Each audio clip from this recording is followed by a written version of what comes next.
जैखे लीला शाह जी ओट तैखे लगंदी न काई चोट।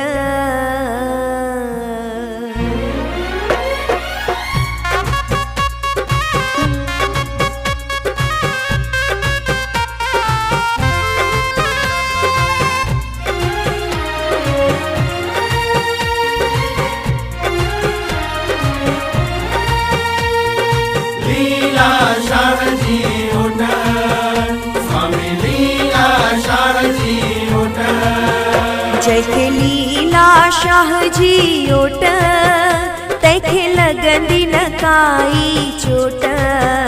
जैखे लीला शाह जी ओट तैखे लगंदी न काई चोट। सवे वैरी वरन लखे दुश्मन चढ़न, सवे वैरी वरन लखे दुश्मन चढ़न। जैखे लीला शाह जी ओट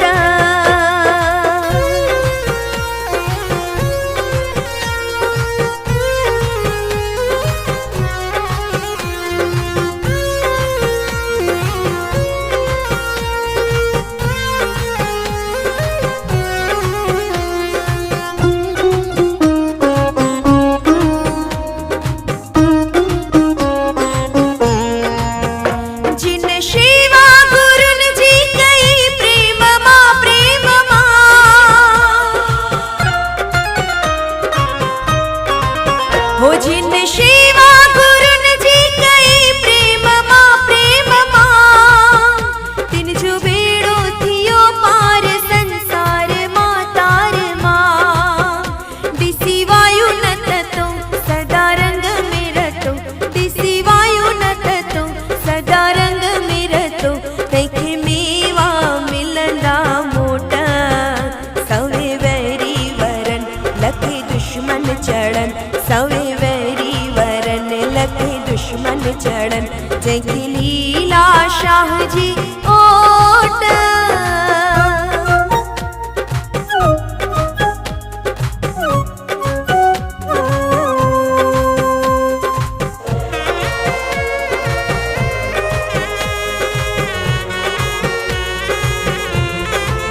ओ जिन बाणी गुरुन जी पड़ी प्रेम सा प्रेम सा।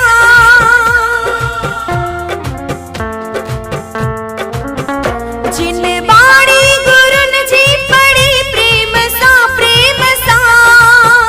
जिन दर्शन गुरुन जो कयो नेम सा नेम सा। सोन खाई दो खता सदा माणी दो मजा, सोन खाई दो खता सदा माणी दो मजा। तैखे लीला शाह जी ओट सवे वैरी वरन लखे दुश्मन चढ़न, सवे वैरी वरन लखे दुश्मन चढ़न। जैखे लीला शाह जी ओट